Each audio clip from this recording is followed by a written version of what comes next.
Because your dad is a musician, isn't he? Yes. I met your dad. I don't know if you remember this. We all went to a football match. Yeah. Your dad was a lovely man. Huge Rob Brydon fan. He's seen all of the trips. Yeah. And he was like giddy that you were all going together. I was cock of the walk when I realized that. It put a spring in my step. And then he told me that he'd played with the Righteous Brothers. I said, what? And then he told me he'd hung out in Elvis's dressing room. I mean, that was just what? Yeah.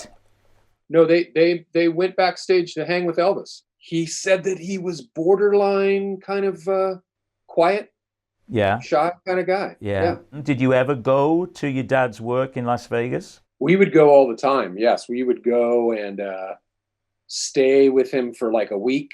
I'm guessing you didn't meet Elvis, because I would imagine if you had, you'd have mentioned it by now. I met him so many times. I didn't want to brag about it.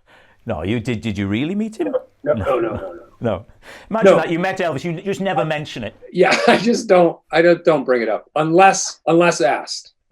But yeah, we would go and visit Dad, and back in the era where adult supervision was slightly different of their children. Oh, absolutely. My brother and I would wake up early because my dad would sleep in because he's a musician, and we'd just walk the Las Vegas Strip at like ages 10 and 7. And it made you a very successful gigolo. That was your first career. By the way, I forgot another story about meeting people, my dealings with Woody Allen, because I did one Woody Allen movie. Yeah.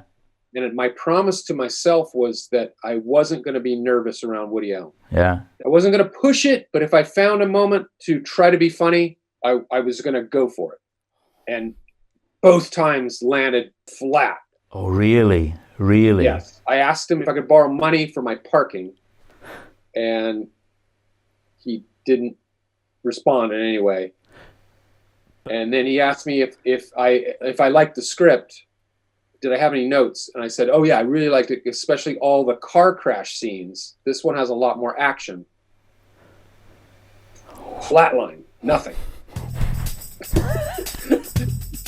What I love is when you go on a talk show or an award show, you'll have an idea, but it's a thing with no get out of jail card. You'll commit to it.